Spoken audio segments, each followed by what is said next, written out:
Naked Rancher here for my Women Ranchers series podcast. And today I am honored to have Linda Brody with me, who we will be discussing Margaret Borland. And I'm just thrilled. Linda, thank you so much for being here. I want everyone to know not only what an amazing person you are, but you're a New York Times and USA Today best-selling author of Western romance. You've won numerous books and awards. And if I'm right, you have just released another book. I am really happy to be here, and I hope we can, I hope I can give something special to your readers. Oh, I know you will. There is no part of you that is not interesting and informative. So why don't you tell us a little bit about yourself before we get going? Okay. Well, I have a little unusual background, I think. You do. You do. I was born in 1948, and my parents had just come out of the Depression, and they didn't have anything going into those horrible years, and they sure didn't when they came out. They were migrant workers. They followed the crops. They never knew where they were going to sleep or eat or it was just very hard. It was very difficult. And so when I was born, they were living in a tent on this this farmer's land. Okay. He had cotton. He grew cotton. So he let them pitch their tent on his land. It was my three oldest siblings and my parents living in the tent. My oldest sister, the very old, she was 12. Oh. And when I was born, she was 12. So there's a big difference in our ages. And it was a very, very difficult time for my parents and for all of us, I guess. Yeah, I just can't imagine. When it was cold, what did your mother do? It was so cold that winter, and she tried to insulate the tent with newspaper on the walls, put newspaper on the walls, and that was a trick that she learned during the Depression. That's what they did a lot, and so. Well, I mean, it's amazing that you made it, you know. I know. It really is. I almost died because of the cold, and I was just so small. I'm just newborn, and so. Why? So you're a miracle. You're supposed to be here, because I know that we're skipping a little bit, but you even went through a tornado later in life and made it through that. Yeah, God wasn't ready for me, so I guess. Yeah, he's still not. Hopefully. Well, I mean, you just go ahead. Forgive me. I'm so grateful for the life that God has given me, and it's all Him. The chances of me ever amounting to anything, in fact, the chances of any of us amounting to anything was a miracle. Well, I know you've done this on your own because you said that you didn't go to college, correct? And you didn't know you were creative, but my goodness, with all of your writing and everything, you've definitely been successful in that arena. Well, I was born with stories in my head.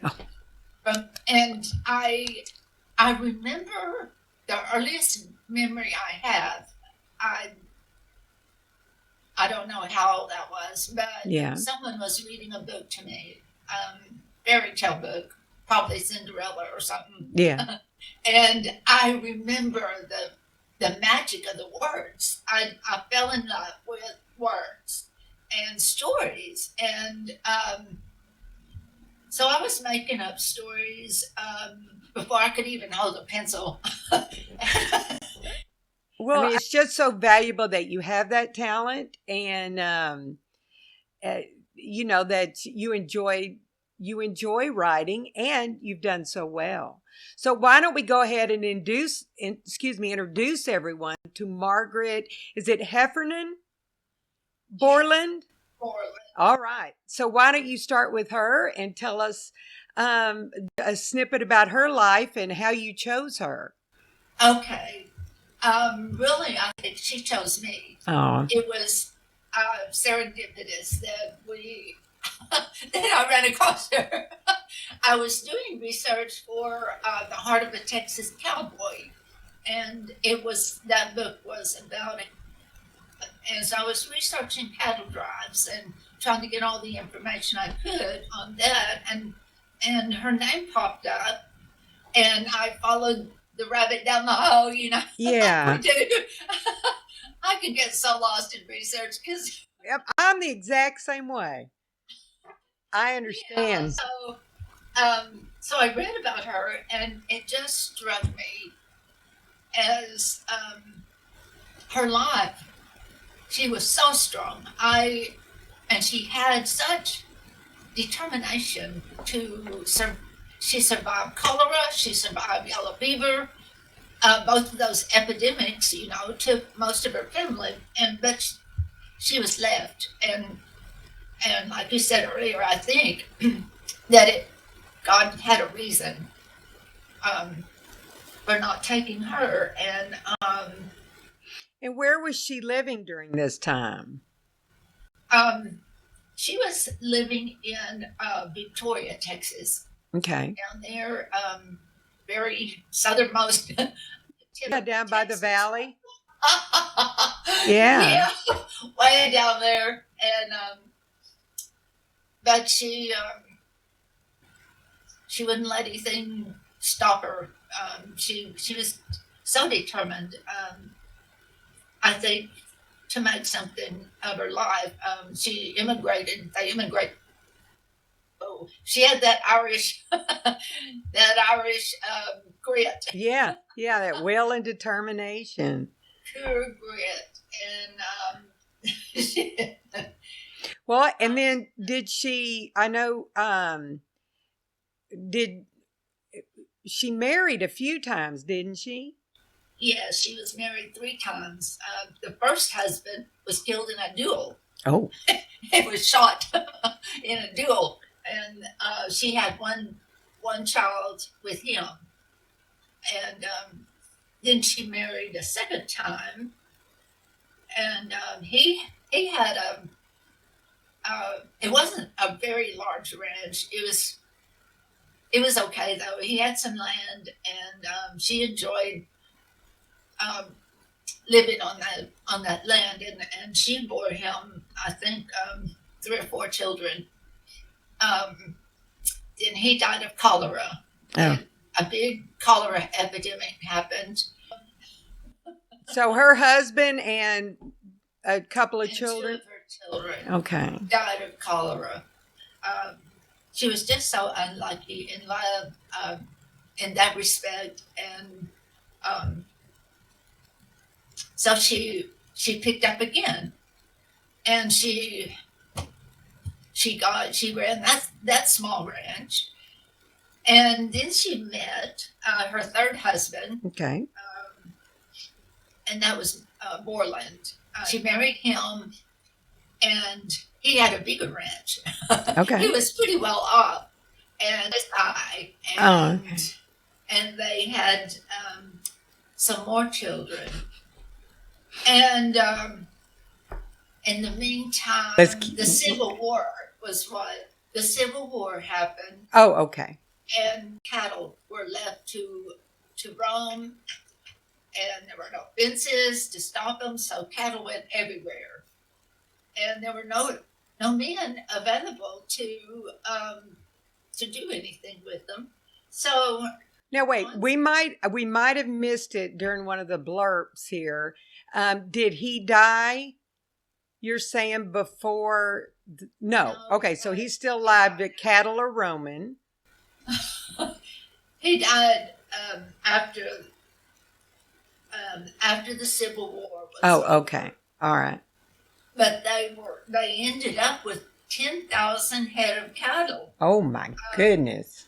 And they just talked about what to do because it was just too many to handle. Yeah, of course. And so he talked to her about going on a cattle drive, and she would come with him. Okay. That he died of yellow fever Oh. before they could go. So she was left to manage this all by herself with her children. Out of 9 children she bore, only 3 survived. Oh. Only 3. And the youngest was a daughter. She was 7. Now, was she given the responsibility of anyone else's children? Her daughter died of yellow fever also. Oh. So she took in her granddaughter. Oh, wow. To raise. And that's what she did back then. Yeah, I mean, that's just, I'm thinking not only, of course, the physical challenges she had and the emotional ones, but I'm sure that some of the choices she actually had to make in her life weren't necessarily acceptable, because that was pretty much a man's world, especially ranching. It was. She had some hired hands that did the physical part Okay. of the work. But she handled all of the buying and selling and the running up the ranch. And she was very good at it. Yeah. The No, go ahead. The local men were jealous of her because she was so successful. Well, I can understand that. But of course she had to make do with what she had. So at one time period, she had decided to take the cattle to Kansas, correct? To sell? Yes. In 1873. Okay. She made the decision to take 2,500 head Wow. up to Wichita, Kansas. Wow. And all the children she had, correct? She took the children. Her oldest son was 15, and then on down. I think the little granddaughter was 2 or 3. Oh. She was very young. She had 6 hired hands, and they helped, and thank goodness. She had enough. Her hands were full. They were full. Yeah, they were. And she probably did all the cooking. I imagine the men, the women always get left with the cooking. So and of course taking care of the kids. Yeah, absolutely. Oh, so they went up the Chisholm Trail. Okay. And the trip took 2 months. Wow. But she didn't push hard, and they just took it slow and easy, and she got up there. She got the cattle up there. Right. And checked into the hotel in Wichita, Kansas, and died. Oh. She died before they even sold the cattle. Oh, my goodness. Well, she must have been sick on the drive. Well, she probably was, and doctors today think she had meningitis. Oh. All the newspapers and people talking there in Wichita, Kansas, the men especially, said she died of brain fever because she was doing a man's job. She had brain fever. Brain fever. Yeah. If there ever is such a thing. It's probably good she wasn't alive to hear what they were calling it. But so she wasn't alive for them to actually sell the cattle. No. Oh, No, she died the first night they were there. So I don't know. I imagine one of the hired hands probably took care of the sale. And it was disappointing that they didn't get as much as they thought, oh, because the prices of cattle had gone down, and so she didn't make as much as she thought. But it was it was a pretty good amount, I think. well, I guess too. I mean, if the kids were there, somebody had to oversee the kids and I know, take them back home. and get her back home, which they did. Wow. And I think I read where her brother took the children in, and I think he took over the ranch, and I think that is what happened. Well, I mean, I just cannot imagine the challenges she faced. Oh gosh, You know, and people today could not do that. oh They no. wouldn't even try. I don't think they wouldn't even try. Right, right. Well, I mean, it's just so admirable. And that's one reason that I'm trying to bring attention and awareness to so Oh, many of these women that really do not get recognized. And I think, like you said, just she's the one that chose you to make sure to write yeah. about her. And, Yeah. And I've done blogs on her, written articles. I just oh, I'm She just sure. seems like part of my family. Oh, I'm sure she is. And how about for your other writings? Have you incorporated any of her grit or personality into some of the characters you write about?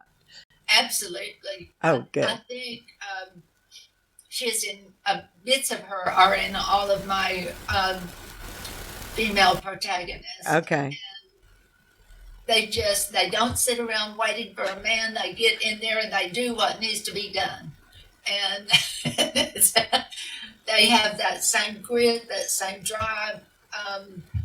And even though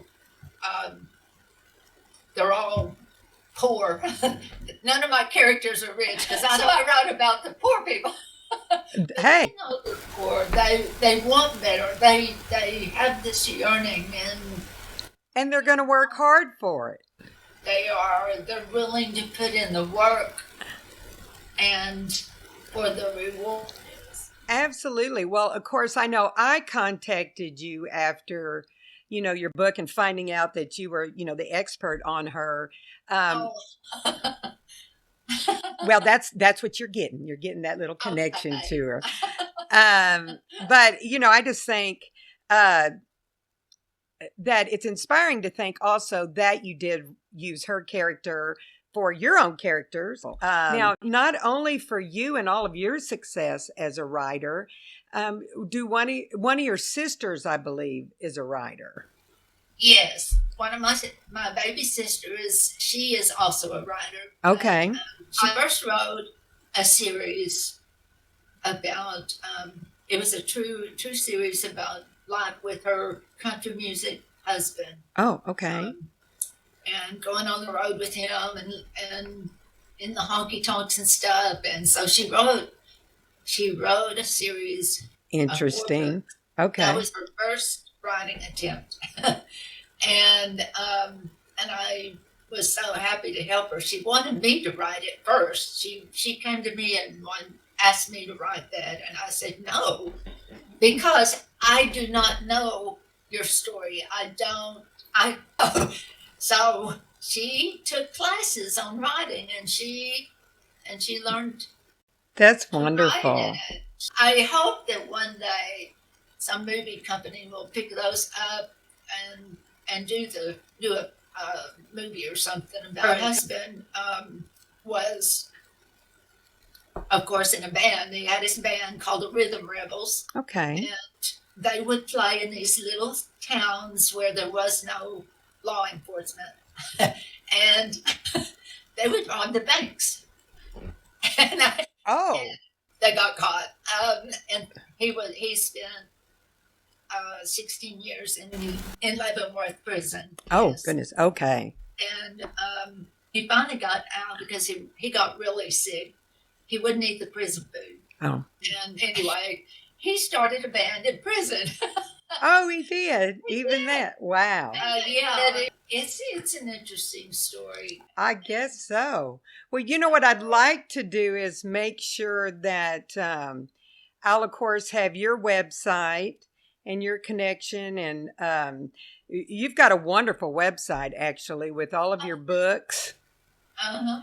And so I'll make sure that that's in the description. I think you sent it to me, your sister's name and info. So I will put that in the description also to get a shout out for her. And before we close out here, is there anything else that you'd like to add? Well, yes. Okay, good. Going back to my family, all of us, five children, we all had goals. My oldest sister she got married when she was 14. Oh, wow. And